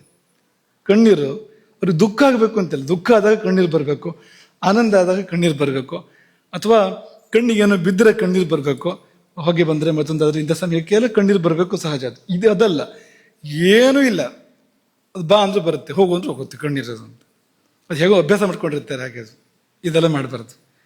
ಅದು ಸಹಜವಾಗಿ ಭಾವದ ಕಾರಣಕ್ಕೂ ಅಥವಾ ಶಾರೀರವಾದ ಕಾರಣಗಳಿಗೋಸ್ಕರ ಬರಬೇಕು ಹೊರತು ಕೃತ್ರಿಮವಾಗಿ ಕಣ್ಣೀರನ್ನು ತಂದ್ಕೊಳ್ಳೋದು, ಅಥವಾ ಗಂಟ್ಲೊಳಗೆ ಕೈ ಹಾಕಿ ವಾಂತಿ ಮಾಡೋದು, ಬೆರಳನ್ನು ಗಂಟ್ಲವರೆಗೂ ತಗೊಂಡೋಗಿ ಆಡಿಸಿ ಅದನ್ನು ಅಂತ ವಾಂತಿ ಮಾಡ್ಕೊಳ್ಳೋದು ಮಾಡಬಾರ್ದು ಇದನ್ನ ಅಂತ.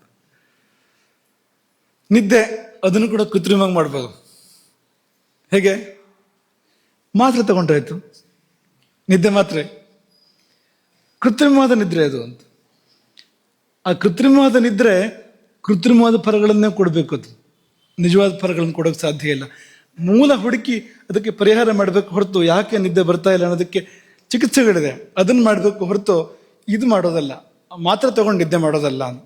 ಅನರ್ಥಗಳಿಗೆ ಕಾರಣ ಆಗ್ಬೋದು ಅದು. ಹಾಗಾಗಿ ಈ ಉದೀರ್ಣ ಇವೆಲ್ಲವನ್ನು ಕೂಡ ಕೃತ್ರಿಮವಾಗಿ ಮಾಡಿದಾಗ ದೋಷಗಳು ಏರ್ಪಡ್ತವೆ ಅಂತ ಒಂದೊಂದಕ್ಕೂ ಪಟ್ಟಿ ಕೊಟ್ಟಿದ್ದಾರೆ. ಯಾವ್ಯಾವುದನ್ನು ತಡೆದ್ರೆ ಏನೇನು ರೋಗ ಬರ್ಬೋದು, ಯಾವ್ದಾವುದನ್ನು ಕೃತ್ರಿಮವಾಗಿ ಮಾಡಿದ್ರೆ ಏನೇನು ರೋಗಗಳು ಬರ್ಬೋದು ಎಲ್ಲ ಹೇಳಿದ್ದಾರೆ. ಎಲ್ಲ ಹೇಳಿದ ಮೇಲೆ ಕೊನೆಯಲ್ಲಿ ಏನು ಹೇಳ್ತಾರೆ ಅಂದರೆ, ವಿಚಿತ್ರವಾಗಿ ಹೇಳ್ತಾರೆ, ಇಷ್ಟೇ ರೋಗಗಳ ಮುಗಿತಾ ಬರೋದು ಅಂತ ಕೇಳಿದ್ರೆ ಸರ್ವೇಪಿ ರೋಗ ಜಾಯಂತೆ ಅಂತ ಹೇಳ್ಬಿಟ್ಟಿದ್ದಾರೆ. ಈ ಶರೀರದ ಕ್ರಿಯೆಗಳಲ್ಲಿ, ಸಹಜ ಕ್ರಿಯೆಗಳಲ್ಲಿ ಹಸ್ತಕ್ಷೇಪ ಮಾಡಿದರೆ ಒಂದೊಂದಕ್ಕೂ ಪಟ್ಟಿ ಕೊಟ್ಟಿದ್ದಾರೆ. ನಿದ್ದೆಯನ್ನು ತಡೆದ್ರೆ ಏನು, ಹಸಿವನ್ನು ತಡೆದ್ರೆ ಏನು, ಅಥವಾ ಆಕಳಿಕೆ ತಡೆದ್ರೆ ಏನು, ಎಲ್ಲಕ್ಕೂ ಒಂದು ಪಟ್ಟಿ ಕೊಟ್ಟಿದ್ದಾರೆ. ಆಮೇಲೆ ಪ್ರಶ್ನೆ ಕೇಳ್ಕೊಂಡು ಅವರೇ ಇಷ್ಟೇನಾ ಮುಗಿತಾ ಅಂತ ಕೇಳಿದ್ರೆ ಇಲ್ಲ, ಮುಗುದಿಲ್ಲ. ರೋಗ ಸರ್ವೇಪಿ ಜಾಯಂತೆ ವೇಗೋದೀರ್ಣ ಧಾರಣೈ. ಈ ವೇಗದ ಉದೀರ್ಣ ಮತ್ತು ಧಾರಣ ಕೃತ್ರಿಮವಾಗಿ ನಾವು ಮಾಡುವಂಥದ್ದು, ಸಹಜವಾಗಿ ಆಗ್ಬೇಕಾಗಿದ್ದನ್ನ ಅಥವಾ ಸಹಜವಾಗಿ ಬರೋದನ್ನು ತಡೆಯೋದು, ಈ ಉದ್ದೀರ್ಣ ಮತ್ತು ಧಾರಣ, ಇದನ್ನು ಮಾಡಿದ್ದೇ ಹೋದಾದ್ರೆ ಇಂಥದ್ದುಂತಿಲ್ಲ, ಯಾವ ರೋಗ ಬೇಕಾದ್ರೂ ಬರ್ಬೋದು. ರೋಗ ಅಂತ ಹೆಸರಿಡ್ತಕ್ಕಂಥ ಯಾವುದು ಬೇಕಾದ್ರೂ ಬರ್ಬೋದು ಅಂತ ಕಂಠೋಕ್ತವಾಗಿ ಘೋಷಣೆ ಮಾಡಿದ್ದಾರೆ. ರೋಗ ಸರ್ವೇ ಪೂಜಾಯಂತೆ ವೇಗೋದೀರ್ಣ ಧಾರಣೆ. ಹುಷಾರಾಗಿರಿ. ಶರೀರ ಅನ್ನೋದು ತುಂಬಾ ಸೂಕ್ಷ್ಮವಾಗಿರ್ತಕ್ಕಂಥ ಒಂದು ಯಂತ್ರ.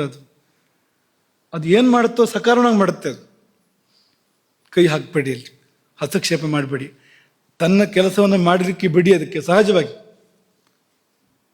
ಏನಾದ್ರು ಕಿತಾಪತಿ ಮಾಡಿದ್ರೆ ಆಮೇಲೆ ಸೀತಾಪತಿಯು ನಮ್ಮನ್ನು ರಕ್ಷಣೆ ಮಾಡೋಕೆ ಸಾಧ್ಯ ಇಲ್ಲ, ಹಾಗಾಗ್ಬೋದು ಅಂತ. ಅವನೇನು ಮಾಡ್ತಾನೆ? ನಾವು ಅನಾಹುತಗಳನ್ನೆಲ್ಲ ಮಾಡ್ಕೊಂಡ್ಬಿಟ್ರೆ ಅವನೇನು ಮಾಡ್ತಾನೆ?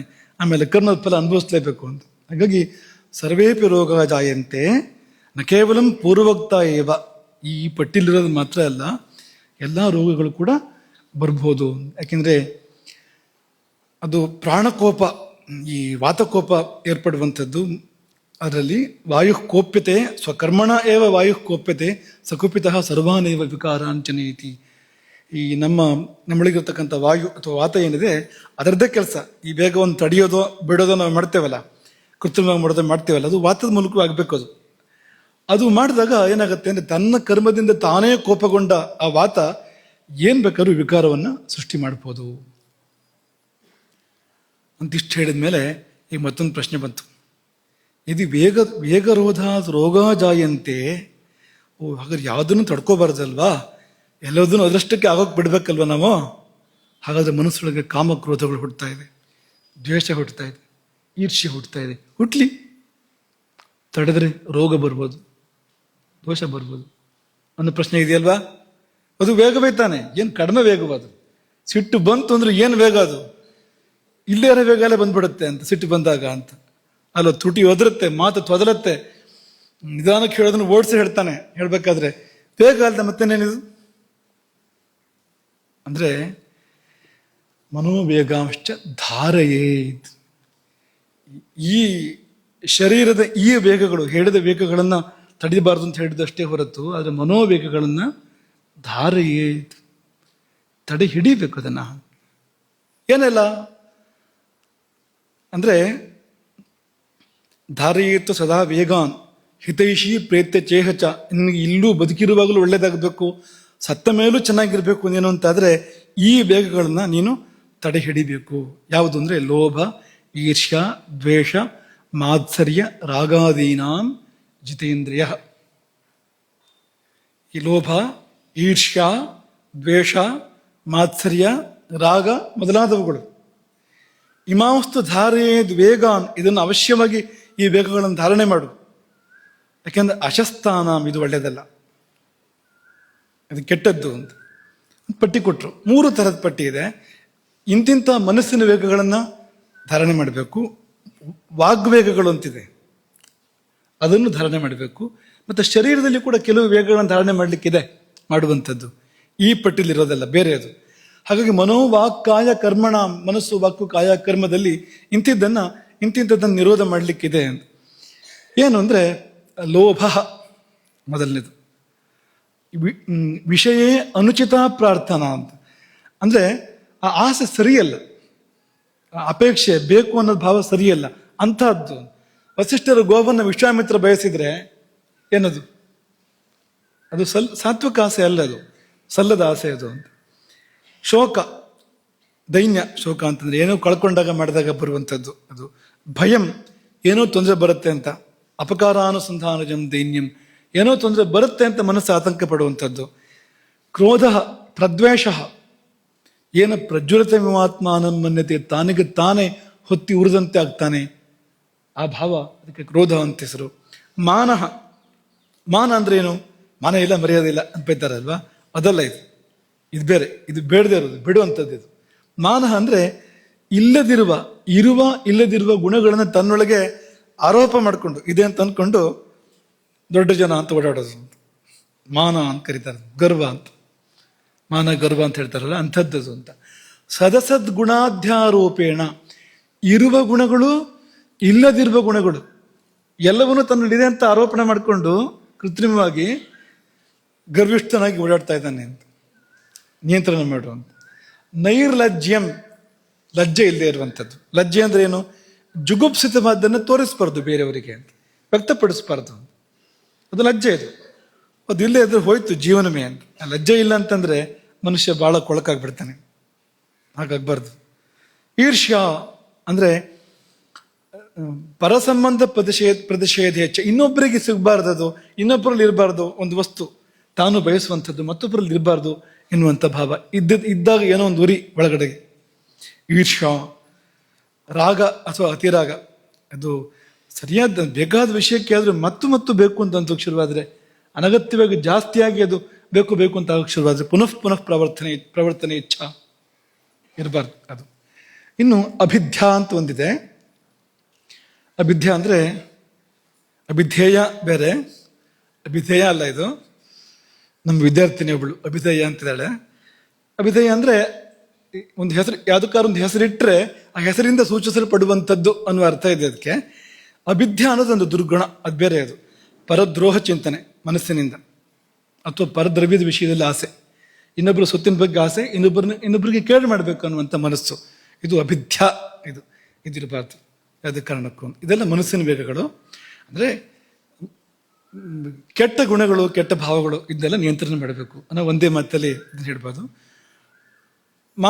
ಮಾತಲ್ಲಿ ಕೂಡ ಸ್ವಲ್ಪ ನಿಯಂತ್ರಣ ಬೇಕಂತೆ. ಎಲ್ಲಿ ಅಂದರೆ ಪರುಷಂ ಅಂದರೆ ತುಂಬ ಒರಟಾದ ಮಾತು, ಇನ್ನೊಬ್ಬರಿಗೆ ನೋವು ಮಾಡುವಂಥದ್ದು, ಇನ್ನೊಬ್ಬರಲ್ಲಿ ಉದ್ವೇಗವನ್ನು, ಭಯವನ್ನು ಉಂಟು ಮಾಡುವಂಥದ್ದು, ಮಾಡಬಾರ್ದಂಥ ಮಾತನ್ನು. ಸತ್ಯವೇ ಆದರೂ ಕೂಡ ಸತ್ಯಂ ಬ್ರೂಯಾತ್ ಪ್ರಿಯಂ ಬ್ರೂಯಾತ್ ನ ಬ್ರೂಯಾತ್ ಸತ್ಯಂ ಅಪ್ರಿಯಂ.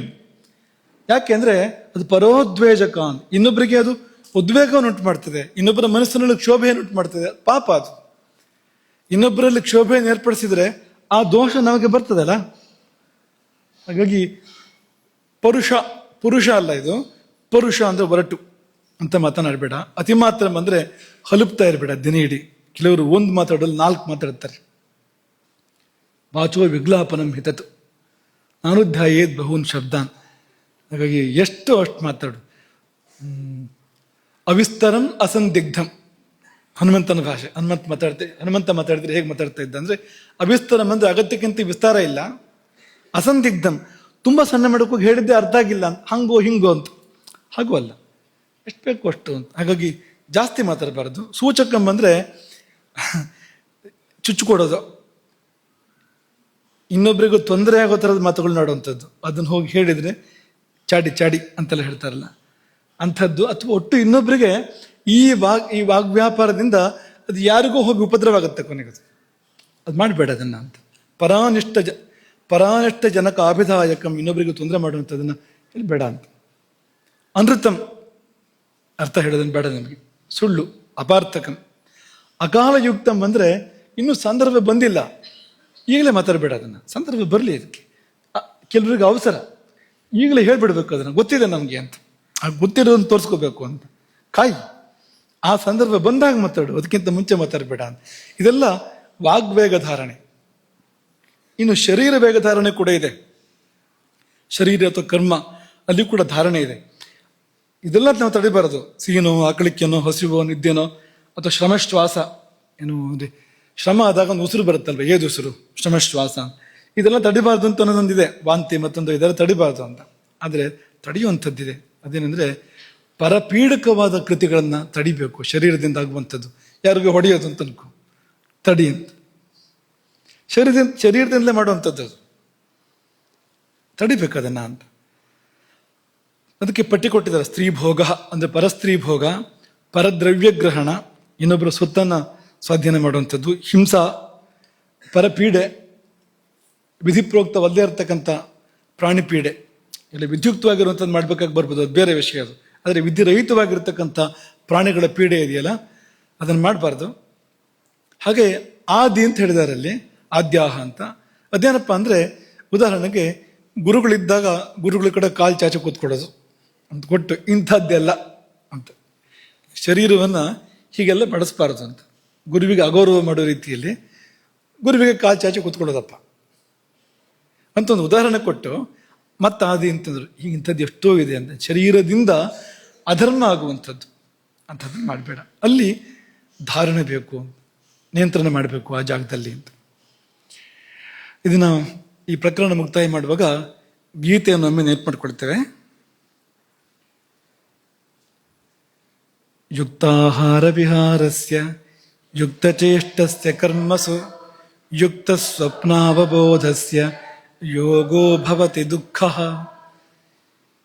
ಯೋಗ ಮಾಡ್ತಾ ಇದ್ದೇನೆ, ಯೋಗ ಸಾಧನೆ ಮಾಡ್ತಾ ಇದ್ದೇನೆ, ನಂಗೆ ಸಿದ್ಧಿ ಆಗಬೇಕು ಅಂತಂದರೆ ಸಿದ್ಧಿ ಯಾವಾಗ ಆಗುತ್ತೆ ಅಂದರೆ, ನೀನು ಯೋಗ ಮಾಡಿದ ಮಾತ್ರಕ್ಕೆ ಆಗೋದಿಲ್ಲ, ಧ್ಯಾನ ಮಾಡಿದ ಮಾತ್ರಕ್ಕೆ, ತಪಸ್ಸು ಮಾಡಿದ ಮಾತ್ರಕ್ಕೆ, ಅನುಷ್ಠಾನ ಮಾಡಿದ ಮಾತ್ರಕ್ಕೆ ಆಗೋದಿಲ್ಲ. ಇದೆಲ್ಲ ಸರಿ ಇರಬೇಕು. ಯಾವುದು? ಆಹಾರ ವಿಹಾರ.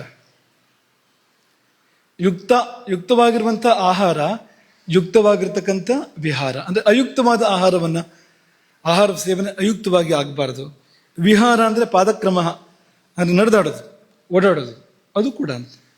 ಅದು ಹೇಗಾಗಬೇಕು, ಎಷ್ಟಾಗಬೇಕು, ಎಲ್ಲಾಗಬೇಕು ಅಷ್ಟೇ ಆಗಬೇಕು. ಹಾಗಾಗಿ ಆಹಾರ ವಿಹಾರಗಳು ಯುಕ್ತವಾಗಿದ್ದಾಗ, ಯುಕ್ತ ಚೇಷ್ಟಸ್ಯ ಕರ್ಮಸು, ನಾವು ಇಡೀ ದಿನದ ಚಟುವಟಿಕೆಯಲ್ಲಿ ಯುಕ್ತವಾಗಿ ಕ್ರಿಯೆಗಳನ್ನು ಮಾಡುವಾಗ, ಯಾವುದನ್ನು ಮಾಡಬೇಕು, ಎಷ್ಟು ಮಾಡಬೇಕು, ಎಲ್ಲಿ ಮಾಡಬೇಕು, ಹೇಗೆ ಮಾಡಬೇಕು, ಆ ಇತಿಮಿತಿಯ ಒಳಗೆ ಧರ್ಮದ ಚೌಕಟ್ಟನ್ನು ಅನುಸರಿಸಿ ನಾವು ಮಾಡಿದಾಗ, ಜೊತೆಯಲ್ಲಿ ಯುಕ್ತ ಸ್ವಪ್ನಾವಬೋಧಸ್ಯ, ನಿದ್ದೆ ಮತ್ತು ಎಚ್ಚರ ಇದು ಕೂಡ ಯುಕ್ತವಾಗಿರಬೇಕು. ಎಷ್ಟು ಮಲಗಬೇಕು ಅಷ್ಟು ಮಲಗಬೇಕು, ಯಾವಾಗ ಹೇಳಬೇಕು ಅವಾಗ ಹೇಳಬೇಕು. ಎಚ್ಚರ ಇರಬೇಕಾದ ಹೊತ್ತಲ್ಲಿ ಎಚ್ಚರ ಇರಬೇಕು, ನಿದ್ರಿಸಬೇಕಾದ ಹೊತ್ತಲ್ಲಿ ನಿದ್ರಿಸ್ಬೇಕು. ಹೇಗಿದ್ರೆ ಯೋಗೋ ಭವತಿ ದುಃಖ. ನಿನ್ಗೆ ಯೋಗ ಅನ್ನೋದು ಸಿದ್ಧಿ ಆಗಬೇಕು ಅಂತಂದರೆ ಹೀಗಿದ್ರೆ ಮಾತ್ರ. ಜೀವನ ಯೋಗವು ಕೂಡ, ನಿಮ್ಮ ಬದುಕು ಚೆನ್ನಾಗಬೇಕು ಅಂದ್ರೂ ಕೂಡ ಇದೆಲ್ಲ ಸರಿ ಇರಬೇಕು. ಆಹಾರ ಸರಿ ಇರಬೇಕು, ವಿಹಾರ ಸರಿ ಇರಬೇಕು. ಆಹಾರ ಶಾಸ್ತ್ರದಲ್ಲಿ ಹಿಡಿದಂತೆ ತಗೊಳ್ತಾ ಇದ್ದೇನೆ, ಆದರೆ ವಿಹಾರ ಅಂದರೆ ಏನೇನೋ ಮಾಡ್ತಾನೆ ಅಂದರೆ ಅದಾಗೋದಿಲ್ಲ ಅಂತ. ಊಟ ಮಾಡಿ ಓಡ್ತಾ ಇರ್ತಾರೆ ಕೆಲವರು, ಊಟ ಮಾಡಿದ ಕೂಡಲೇ ಅವ್ರ ಹಿಂದೆ ಯಾರು ಓಡ್ತಾ ಇರ್ತಾರೆ? ಅವ್ರು ನಡ್ಸ್ಕೊಂಡು ಮೃತ್ಯು, ಯಮ. ಮೃತ್ಯುರ್ಧಾವತಿ ಧಾವತಃ. ಊಟ ಮಾಡಿದ ಕೂಡಲೇ ಓಡ್ತಾನೆ ಒಬ್ಬ ಅಂದರೆ ಅವನ ಹಿಂದಕ್ಕೆ ಯಮ ಓಡ್ಬರ್ತಾ ಇರ್ತಾನೆ. ತಡಿ ನಾನು ಬರ್ತೇನೆ ಅಂತ, ನನ್ನ ಜೊತೆಗೆ ಹೋಗ್ಬೋದಂತೆ ನಮ್ಮೂರಿಗೆ ಅಂತ ಹಿಂದಿಂದ ಅವನು ಓಡ್ಬರ್ತಾ ಇರ್ತಾನೆ ಅಂತ. ಉದಾಹರಣೆ ಹೇಳಿದ್ದು ಅಂತ. ಓಡಾಡಬೇಕು ಅಂದರೆ ಹೇಗೆ ಓಡಾಡಬೇಕು, ಎಷ್ಟು ಓಡಾಡಬೇಕು, ಅದಕ್ಕೊಂದು ಲೆಕ್ಕ ಇದೆ ಅಂತ, ಆಹಾರಕ್ಕಿದ್ದಂತೆ. ಹಾಗೆ ಇದೆಲ್ಲ ಯುಕ್ತವಾಗಿರ್ಬೇಕು ಅಂತ ಕೃಷ್ಣ ಈ ಎಚ್ಚರ, ನಿದ್ದೆ, ಆಹಾರ, ವಿಹಾರ ಮತ್ತು ಇಡೀ ದಿನದ ಚಟುವಟಿಕೆಗಳು ಎಲ್ಲವನ್ನು ಕೂಡ ಸೂಚನೆ ಕೊಡ್ತಾನೆ. ಇದೆಲ್ಲವೂ ಕೂಡ ಒಂದು ಹದದಲ್ಲಿ, ಮಿತಿಯಲ್ಲಿ ಇದ್ದರೆ ಜೀವನ ಉಜ್ಜೀವನವಾಗಿ ಮಾರ್ಪಡೋದಕ್ಕೆ ಸಾಧ್ಯ ಇದೆ ಎಂಬುದಾಗಿ ಶ್ರೀಕೃಷ್ಣ ಆದೇಶ ಕೊಟ್ಟಿದ್ದಾನೆ. ಹಾಗಾಗಿ ಇದರ ಅರ್ಥ ಏನು ಅಂದರೆ, ಇಡೀ ದಿನಚರ್ಯವನ್ನು ಸರಿಪಡಿಸೋ ಒಂದು ಯುಕ್ತಾಹಾರ ವಿಹಾರ ಶ್ಲೋಕದ ಅರ್ಥ ಏನಂದರೆ, ಇಡೀ ದಿನಚರ್ಯವನ್ನು, ಜೀವನಚರ್ಯವನ್ನು ಸರಿಪಡಿಸ್ಕೋ. ಕೆಲವರು ಅಂದ್ಕೊಂಡಿದ್ದಾರೆ ಏನಂದರೆ, ಒಂದು ಬೆಳಗ್ಗೆ 1 ಗಂಟೆ 2 ಗಂಟೆ ಪೂಜೆ ಮಾಡ್ತೇನೆ ನಾನು, ಆಗ ಮಾತ್ರ ಶುದ್ಧ ಮಡಿಯಾಗಿರ್ತೇನೆ. ಪೂಜೆ ಮಾಡೋ ಹೊತ್ತಲ್ಲಿ ಶುದ್ಧ ಮಡಿಯೋ ಘೋರ ಮಡಿಯೋ ಹೋಗಿ ಪೂಜೆ ಮಾಡ್ತೇನೆ. ಪೂಜೆ ಮುಗಿದ ಮೇಲೆ ನನ್ನ ಮಡಿಗಡಿ ಏನೂ ಇಲ್ಲ, ನಾನು ಎಲ್ಲಿ ಬೇಕಾದ್ರೂ ಹೋಗ್ತೇನೆ, ಏನು ಬೇಕಾದ್ರೂ ಮಾಡ್ತೇನೆ, ತಿಂತೇನೆ, ಎಲ್ಲ ಮಾಡ್ತೇನೆ. ಆದರೆ ಆ ಪೂಜೆ ಆಗೋಷ್ಟು ಹೊತ್ತಲ್ಲಿ ಶುದ್ಧ ಮಡಿ ಅಂದರೆ ಏನಿಲ್ಲ. ಉಳಿದ ಹೊತ್ತಲ್ಲಿ ಏನು ಮಾಡ್ತೀಯೋ ಅದು ಅಲ್ಲೂ ಬಂದೇ ಬರುತ್ತೆ. ಅದು ಈಗ ನೀನು ಏನೇನೋ ತಿಂದರೆ ಬೇರೆ ಹೊತ್ತಲ್ಲೇ, ಈ ಪೂಜೆ ಮಾಡೋ ಹೊತ್ತಲ್ಲಿ ಹೊರಗೆ ಹೋಗಿರುತ್ತೆ. ಅದು ಆಹಾರ ಒಳಗೆ ಇರುತ್ತೆ ತಾನೆ, ಒಳಗೆ ಇರುತ್ತೆ ನೋಡಿ ಆಹಾರ ಅಂತ. ಆಯ್ತು, ಈಗ ಒಳಗಿದೆ ಅಂದರೆ ಅವನ ದೇಹ ಶುದ್ಧಿಯ ನಂತರನೇ ಪೂಜೆ ಮಾಡ್ತಾ ಇರ್ಬೋದು. ಆದರೆ ಆ ಆಹಾರದಲ್ಲಿ ಎಷ್ಟೋ ಭಾಗ ನಮ್ಮದೇ ರಸರಕ್ತ ಮಾಂಸ ಆಗಿರುತ್ತಲ್ವ, ಹೇಗೆ ಶುದ್ಧ ಆಗುತ್ತೆ? ಅದು ಶುದ್ಧ ಆಗೋದೇ ಇಲ್ಲ ಅಂತ ಅದು. ಹಾಗಾಗಿ ಈ ಒಂದು ದಿನಕ್ಕೊಂದು ಗಂಟೆ ನೀವು ಅದು ಅನುಷ್ಠಾನ ಮಾಡ್ತೀರಿ ಅಂತಾದರೆ 23 ಗಂಟೆ ಅದಕ್ಕೆ ತಕ್ಕಂತೆ ಇರಬೇಕಾಗ್ತದೆ. ಉಳಿದ 23 ಗಂಟೆ ಅನುಷ್ಠಾನ ಮಾಡಬೇಕಾಗಿಲ್ಲ. 1 ಗಂಟೆ ಅನುಷ್ಠಾನ ಮಾಡಿದ್ರು ಕೂಡ ಮುಕ್ತಿ ಹೊಂದ್ಬೋದು. ಆದರೆ 23 ಗಂಟೆ ಅದಕ್ಕೆ ತಕ್ಕಂತೆ ಇದ್ದರೆ ಉಪಯೋಗ ಆಗುತ್ತೆ, ಇಲ್ಲದೇ ಇದ್ರೆ ಉಪಯೋಗ ಆಗೋದಿಲ್ಲ. ಔಷಧ ಕೊಟ್ಟಾಗ ಪಥ್ಯ ಅಂತ ಹೇಳೋದಿಲ್ವಾ, ಹಾಗೆ ಅದು ಅಂತ. ಒಂದು ನೀವು ಅನುಷ್ಠಾನ ಮಾಡ್ತೀರಿ, ಸಾಧನೆ ಮಾಡ್ತೀರಿ ಅಂದರೆ ಪಥ್ಯ ಇದೆ ಪಕ್ಕದಲ್ಲಿ ಅಂತ, ಹೀಗಿರಬೇಕು ದಿನ ಇಡೀ ಅಂತ. ಹಾಗಿಲ್ಲದೆ ಇದ್ದರೆ ಅದು ಫಲಿಸೋದಿಲ್ಲ. ಹಾಗಾಗಿ ಎಷ್ಟೋ ಸರ್ತಿ ರೋಗಗಳು ಬರ್ತವೆ, ಯಾವ್ಯಾವುದೋ ರೋಗಗಳು ಬರ್ತವೆ, ಹೆಸರು ಹೇಳ್ದಿರೋ ರೋಗಗಳೆಲ್ಲ ಬರ್ತವೆ. ಏನು ಅಂಥದ್ದು ಮಾಡೇ ಇಲ್ವಲ್ಲ ನಾನು ಅಂತಂದರೆ ಹೀಗೆಲ್ಲ ಬಂದಿರ್ಬೋದು. ಅದು ನೀವು ಏನೇನೋ ಶರೀರದ ಕ್ರಿಯೆಗಳ ಹಸ್ತಕ್ಷೇಪ ಮಾಡಿರ್ಬೋದು, ನೀವು ಯಾವ್ಯಾವುದನ್ನು ತಡೆ ಹಿಡಿದಿರ್ಬೋದು, ಯಾವ್ಯಾವುದನ್ನು ಕೃತ್ರಿಮವಾಗಿ ಸೃಷ್ಟಿ ಮಾಡಿರ್ಬೋದು, ವೇಗೋದೀರ್ಣ ಧಾರಣೆಗಳನ್ನು ಮಾಡಿರ್ಬೋದು. ನಮ್ಗೆ ಗೊತ್ತಿರ್ತದೆ, ಅದು ಗೊತ್ತಿರೋದೇ ಇಲ್ಲ ಅಂತ. ಅದರ ಫಲವಾಗಿ ಎಷ್ಟೆಷ್ಟು ರೋಗಗಳು ಬರ್ಬೋದು. ಪೂಜೆಗಳು ಎಷ್ಟೋ ಬಾರಿ ನಮ್ಮ ಚಿಕ್ಕ ವಯಸ್ಸಲ್ಲಿ ಕೆಲವರು ವೈದಿಕರು ಹೇಳ್ತಾ ಇದ್ದಿದ್ದು ನೆನಪು ನಮ್ಗೆ. ನಾನು 5-6 ಗಂಟೆ ಎಲ್ಲ ಕಟ್ಟಿ ನಾನು ಪಾರಾಯಣ ಅನುಷ್ಠಾನ ಎಲ್ಲ ಮಾಡ್ತೇನೆ ಅಂತ. ಅಂದರೆ ಮಲಮೂತ್ರಗಳನ್ನು ಕಟ್ಟಿ ನಾನು 6 ತಾಸು ಪಾರಾಯಣ ಅನುಷ್ಠಾನ ಪೂಜೆ ಮಾಡ್ತೇನೆ. ದೋಷ ಬರೋದಷ್ಟೇ, ಬೇರೆ ಏನೂ ಅಲ್ಲ. ಯಾಕೆಂದರೆ ನೋಪರುದ್ಧ ಕ್ರಿಯಾಂಚರೇತ್, ಮಲಮೂತ್ರಗಳ ಉಪರೋಧ ಇರುವಾಗ, ಆ ವೇಗ ಇರುವಾಗ ನ ಕ್ರಿಯಾಂಚರೇತ್, ಯಾವ ಕರ್ಮವನ್ನು ಕೂಡ ಮಾಡಬಾರ್ದು. ಯಾಕೆಂದರೆ ಮೀಲಿಗೆ ಅವನು ಮಡಿಯಲ್ಲ. ಊಟ ಕೂಡ ಮಾಡಬಾರ್ದು. ಈ ವೇಗಗಳಿದ್ದಾಗ ಊಟ ಮಾಡುವಂತಿಲ್ಲ, ನಿಷೇಧ ಇದೆ. ಯಾವುದೇ ನಿಮ್ಗೆ ಒಳ್ಳೇದಾಗುವಂಥದ್ದನ್ನ ಆ ಸಮಯಕ್ಕೆ ಬೇರೆ ಕರ್ತವ್ಯವೇ ಇಲ್ಲ. ಈ ಮಲಮೂತ್ರಗಳ ವೇಗ ಇದೆ ಅಂದರೆ ಆ ಸಮಯಕ್ಕೆ ಒಂದೇ ಕರ್ತವ್ಯ, ಬೇರೆ ಕರ್ತವ್ಯ ಇಲ್ಲ.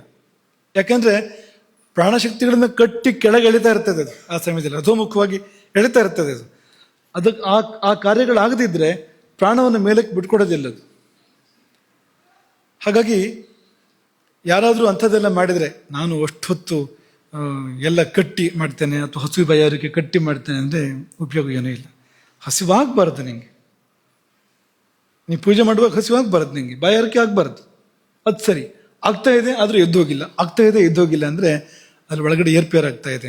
ಅದೇ ಮಲಮೂತ್ರಗಳ ವಿಷಯಕ್ಕಾದರೆ ದೋಷವೇ ಬರ್ತಾ ಇದೆ ನೇರವಾಗಿ. ಪಾರಾಯಣಕ್ಕೂ ದೋಷ, ಅದು ಪೂಜೆಗೂ ದೋಷ. ಯಾಕೆಂದರೆ ಒಳಗೆ ಕಲ್ಮಶ ಇದೆ, ಅದು ಹೊರಗೆ ಹೋಗೋ ಪ್ರಯತ್ನ ಮಾಡ್ತಾ ಇದೆ. ಆಗ ಇಡೀ ಶರೀರದ ಮೇಲೂ ಅದರ ಪರಿಣಾಮಗಳಿದೆ, ಮನಸ್ಸಿನ ಮೇಲೆ ಕೂಡ ಅದರ ಪರಿಣಾಮಗಳಿದೆ. ಆ ಸಮಯದಲ್ಲಿ ಯಾವ ಒಳ್ಳೆಯ ಕಾರ್ಯವನ್ನು ಕೂಡ ಮಾಡಿಕೂಡ್ದು.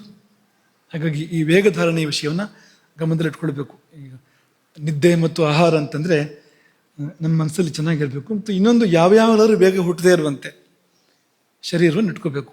ಅದು ಇನ್ನೊಂದು ಸಂಗತಿ ಅದು. ಇಷ್ಟು ಈ 2 ಉಪಸ್ತಂಭಗಳು, ಆಹಾರ ಮತ್ತು ನಿದ್ದೆ 2 ಉಪಸ್ತಂಭಗಳು. 3ನೇದು ಬ್ರಹ್ಮಚರ್ಯ. ನಾಳೆ ಅದ್ರ ಬಗ್ಗೆ ಮಾತನಾಡೋಣ. ಬ್ರಹ್ಮಚರ್ಯ ಅನ್ನುವಾಗ ಸ್ವಲ್ಪ ವಿಚಿತ್ರ ಅಂತ ಅನಿಸ್ಬೋದು. ಯಾಕೆಂದರೆ 7-8 ವರ್ಷದಲ್ಲಿ ತಗೊಳ್ಳೋವಂಥ ಆಶ್ರಮ ಅದು ಬ್ರಹ್ಮಚರ್ಯ ಅಂದರೆ. ಮದುವೆ ಆದಾಗ ಮುಗ್ದೋಗುತ್ತೆ ಅದು. ಆಮೇಲೆ ಮುಂದಿನ ಒಂದು ಕಥೆ ಏನು? ಈ ಗೃಹಸ್ಥ ಆದರೆ ಅವನಿಗೆ 2 ಉಪಸ್ತಂಭವ ಅಂತ, ಆಹಾರ ಮತ್ತು ನಿದ್ರೆ. 3ನೇದು ಏನು ಕತೆ ಅವನು ಪಾಪ ಬ್ರಹ್ಮಚರ್ಯ ವ್ರತವನ್ನು ಪೂರ್ಣ ಮಾಡಿ ಅವನು ಸಮಾವರ್ತನ ಮಾಡಿ ಗುರುಕುಲದಿಂದ ಹಿಂದಿರುಗಿ ಮನೆಗೆ ಬಂದು ಮದುವೆ ಆಗ್ತಾನಲ್ಲ, ಗೃಹಸ್ಥಾಶ್ರಮ ಸ್ವೀಕಾರ ಮಾಡ್ತಾನೆ. ಮತ್ತೆ ಹೇಗೆ ಅವನು ಬ್ರಹ್ಮಚರ್ಯ ಮಾಡೋದಂತ ಹೇಗೆ ಅವನು ಅಲ್ವಾ? ಆಯ್ತು, ಹೆಣ್ಮಕ್ಳ ಕಥೆ ಏನು ಪಾಪ? ಅವರೇನು ಮಾಡ್ತಾರೆ? ಹೀಗೆಲ್ಲ ಪ್ರಶ್ನೆಗಳು ಹುಟ್ಟಬಹುದು. ಯಾವ ಬ್ರಹ್ಮಚರ್ಯವನ್ನು ಹೇಳಿದೆ? ಬ್ರಹ್ಮಚರ್ಯ ಅಂದ್ರೆ ಏನು ನಿಜವಾಗಿಯೂ? ಅದಕ್ಕೂ ದೇಹಧಾರಣೆಗೂ ಏನು ಸಂಬಂಧ? ಶರೀರ ಉಳ್ಕೊಳ್ಬೇಕು ಅಂದ್ರೆ ಆ ಒಂದು ದೊಡ್ಡ ಕಂಬ, ಈ 3 ಸಣ್ಣ ಕಂಬಗಳು ಬೇಕು ಅನ್ನುವಾಗ ಈ ಬ್ರಹ್ಮಚರ್ಯ ಹೇಗೆ ಕಂಬ ಆಗೋದು? ಶರೀರವನ್ನು ಹೇಗೆ ಉಳಿಸುತ್ತೆ ಅದು? ಆಯುಸ್ಸನ್ನು ಹೇಗೆ ಜಾಸ್ತಿ ಮಾಡುತ್ತೆ? ಅಥವಾ ಆಯುಸ್ಸನ್ನು ಇರುವಷ್ಟು ಆಯುಸ್ಸಾರು ಬದುಕಬೇಕಲ್ಲ, ಅದಕ್ಕೆ ಹೇಗೆ ಬ್ರಹ್ಮಚರ್ಯ ಸಾಧಕ ಆಗುತ್ತೆ ಅನ್ನೋದನ್ನ ನಾಳೆ ಸ್ವಲ್ಪ ದೂರ ಗಮನಿಸಿ ಅಲ್ಲಿಂದ ಊಟಕ್ಕೆ ಹೋಗೋಣ. ಈಗಲೂ ಅದೇ ಊಟಕ್ಕೆ ಹೋಗೋಣ ಅಂತ. ನಾಳೆ ಆ ಸಂದರ್ಭ ಆದಮೇಲೆ ಆಹಾರ ಎಂಬ ವಿಷಯಕ್ಕೆ, ಅನ್ನಂ ಬ್ರಹ್ಮ ಅನ್ನೋದರಲ್ಲಿ ಆ ಊಟದ ವಿಷಯಕ್ಕೆ, ಆಹಾರದ ವಿಷಯಕ್ಕೆ ಮುಂದಕ್ಕೆ ಹೋಗೋಣ. ಅದಕ್ಕೆ ಪೀಠಿಕೆಯಾಗಿ ಅದಕ್ಕೆ ಪೂರ್ವದಲ್ಲಿ ಬ್ರಹ್ಮಚರ್ಯದ ಬಗ್ಗೆ ಕೆಲವಾರು ಮಾತುಗಳನ್ನು, ಯಾವುದು ಬ್ರಹ್ಮಚರ್ಯ, ಇಲ್ಲಿ ಯಾವುದು ಬ್ರಹ್ಮಚರ್ಯ, ಇವರು ಹೇಳ್ತಾ ಇರೋ ಬ್ರಹ್ಮಚರ್ಯ ಯಾವುದು, ಅದು ಹೇಗೆ ಜೀವನದಲ್ಲಿ ಸಾಧಕ ಆಗಿ ಬರುತ್ತೆ, ಇಲ್ಲದ್ರೆ ಏನಾಗುತ್ತೆ ಅನ್ನೋದನ್ನ ಯಥಾಸಾಧ್ಯ ಸಂಕ್ಷೇಪವಾಗಿ, ಅದನ್ನು ಮತ್ತೆ 3-4 ದಿವಸ ಎಲ್ಲ ಮಾಡೋದಿಲ್ಲ, ಒಂದು ಸ್ವಲ್ಪ ದೂರ ಅದನ್ನು ನೋಡಿ ಆಮೇಲೆ ಮತ್ತೆ ಊಟಕ್ಕೆ ಮುಂದುವರಿಸೋಣ. ಹರೇ ರಾಮ. ಗೋಕರ್ಣ ಮಂಡಲಾಧೀಶ್ವರ ಶ್ರೀಮದ್ ಜಗದ್ಗುರು ಶಂಕರಾಚಾರ್ಯ ಶ್ರೀಮದ್ ರಾಘವೇಶ್ವರ ಭಾರತೀ ಸ್ವಾಮಿ ಮಹಾರಾಜ್ ಕಿ